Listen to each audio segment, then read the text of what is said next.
فين عاملين ايه؟ انا مبسوطه باليوم، انتوا مبسوطين؟ لسه هننبسط اكتر. مين بيحب اكل مامي؟ في فايت. طيب اكل مامي احسن ولا اكل الشارع؟ هطلعك بره يا كوتش. طيب مين البيج هيرو في البيت اللي بيعمل الاكل واللي بيهتم بينا واللي بيهتم بالبيت واللي بيذاكر لنا ويودينا النادي؟ حلو. طب تعرف المامي على الاول.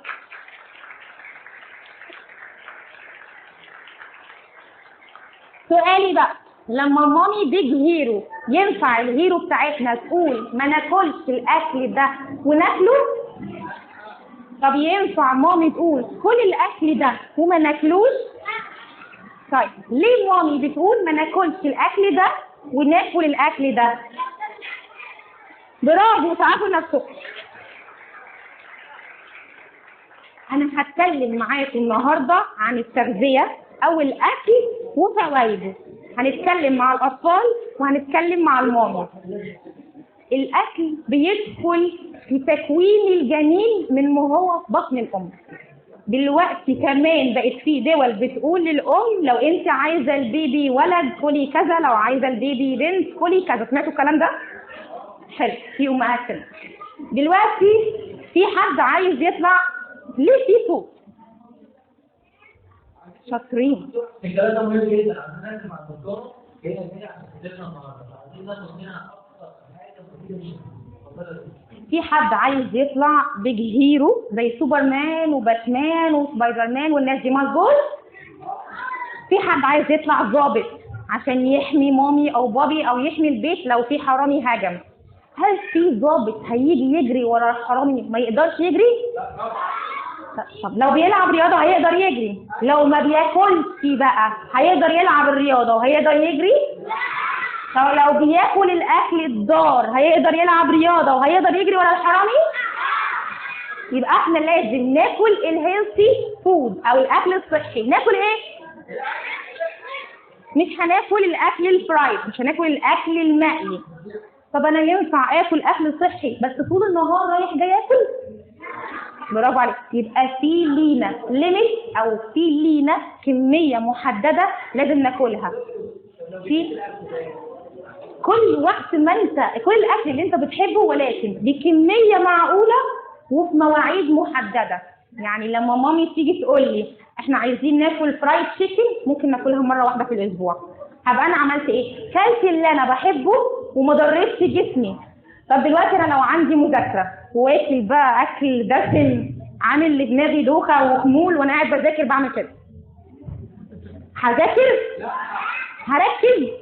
لو قاعد في كلاس او في سيشن او في درس هبقى سامع يا ترى ماما عملت الكوكي ولا لسه؟ انا عايزه اروح عشان الاكل. طيب يبقى انا دلوقتي لازم اكل اللي نفسي فيه بس بكميه محدوده وفي اوقات معينه. ربنا سبحانه وتعالى خلق لجسمك او لجسمنا استيعاب. لو انا معايا كوبايه وفيها عصير وكوبايه قد كده وانا فضلت اصب فيها عصير لحد ما اتملت، ايه اللي هيحصل؟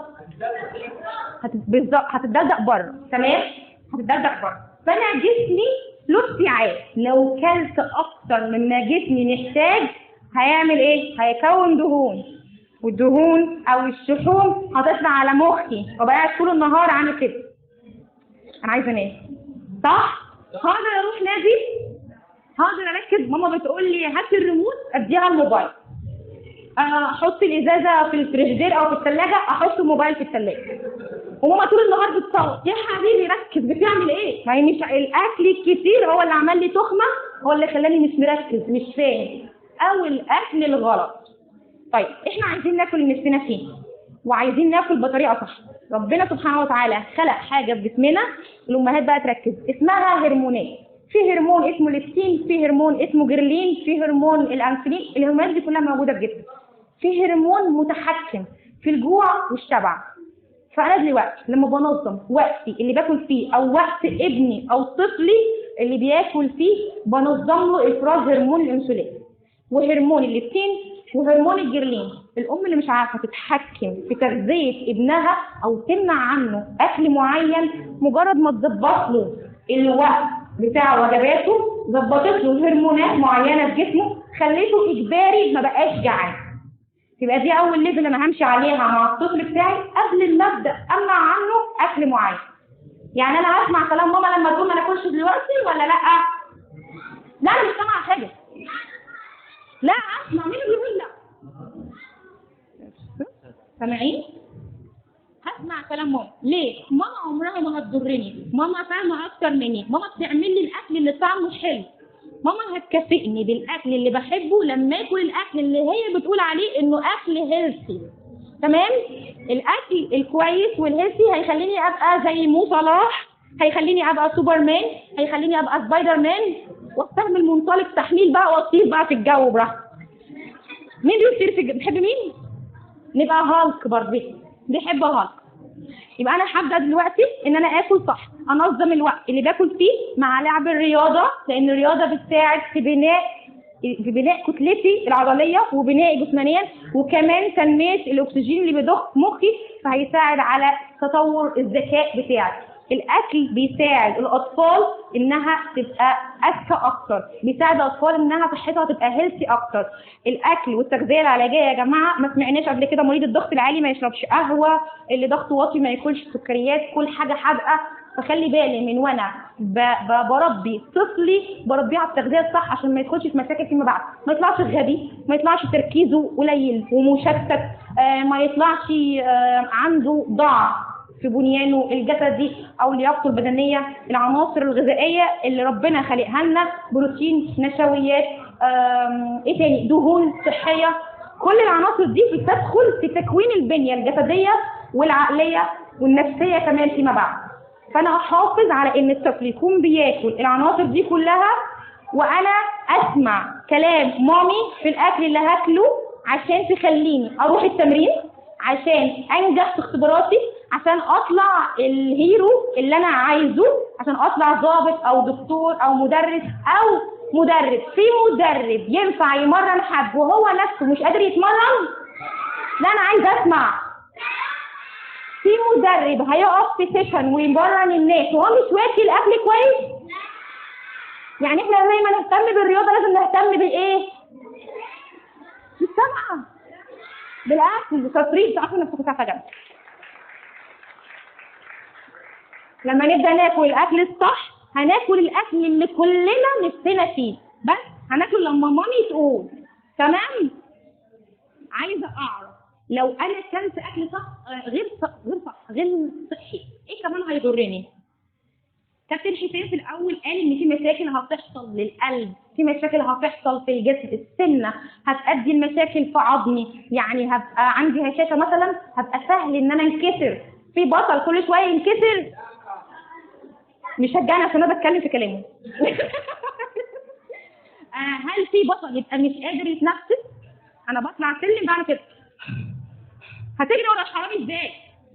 يبقى احنا دلوقتي الرياضه مرتبطه بالنوم والعادات الصحيه، مرتبطه بتنظيم الوقت اللي اتكلمنا فيه مع استاذه هبه، عشان انا هنظم الوقت اللي هاكل فيه، مرتبطه بنوع الاكل. فهمنا؟ هناكل صحي ولا غير صحي؟ هناكل كل العناصر وهنشرب اللبن وهناكل الجزر زي ما قالوا زمان اللي بيقوي النظر ولا لا؟ هنسمع كلام مامي في الاكل ولا لا؟ تعالى بتقول لا ليه؟ ده انت حتى لابس باتمان او سبايدر مان بتقول لا ليه؟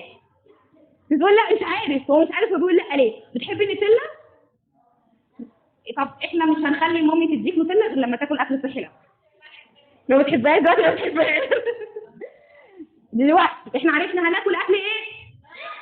وهناكل في مواعيد محدده، يعني مش طول الوقت انا باكل، كل 3 ساعات عشان اظبط الهرمونات بتاعه جسمي ان هي تخليني دايما شبعان، تخليني دايما مركز، الاكل مش عامل لي تخمه، مش مخليني قاعد عايزه انام، بعرف اذاكر، بعرف اروح دروسي، بعرف اروح تمريني، مركز وحاطط كمان هدفي وعارف اشتغل عليه. عاوزه حاجه؟ قول. انا مش سامعاها. تعالي. أنا لما باجي الساعة أنا بخلص الساعة 1 بالليل. واحدة بالليل إيه مذاكرة؟ اه. طيب هو النوم بدري بيأثر على النمو وبيأثر على عقل الأطفال وتكوينه كمان. يعني كمان الإيه؟ أو التاني النوم بدري. طب يا جماعة نتكلم فيها بطريقة علمية شوية. هرمون الجي اتش أو هرمون النمو بيتفرز بالليل من بعد الدخول في النوم العميق لحد الفجر. ده ليا وليكي وليه والأطفال. بيساعد في تكوين الجسم، بيساعد في عملية الريكفري بتاعت العضلات لو في حد بيلعب رياضة الكباتن عارفين.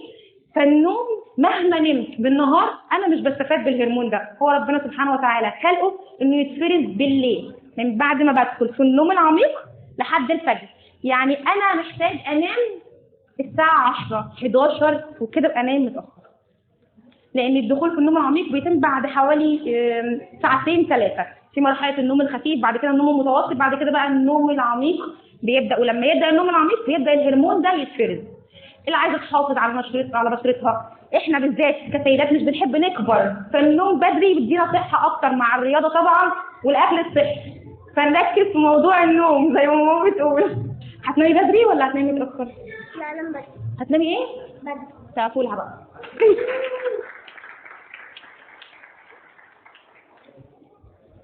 انا عايزه اسال سؤال بس يا اولاد. مين اللي بيحب الكاندي اللي اتوزعت علينا دلوقتي؟ طيب كلكم بتحبوها. ايه رايك لو انت اتمنعت تماما من الكاندي؟ هتبقى مبسوط؟ يبقى انا حابب ادخل نفسي في مرحله ان ماما تعاقبني وتمنعني تماما من الكاندي، ولا ماما اللي تكافئني وتيجي تديني الكاندي اللي انا بحبها؟ ماما تكافئني مظبوط. يبقى انا هحافظ على العادات الصحيه واطبق كل اللي انا سمعته هنا النهارده. ابقى بلعب رياضه، ابقى بنام بدري وبنظم وقتي، ابقى باكل اكل صحي ومحافظ على تمريني ومذاكرتي عشان نمو عقلي، وابقى بطل وبيج هيرو، وماما تكافئني باحلى كارير. مبسوطين؟ سقفوا لي بقى.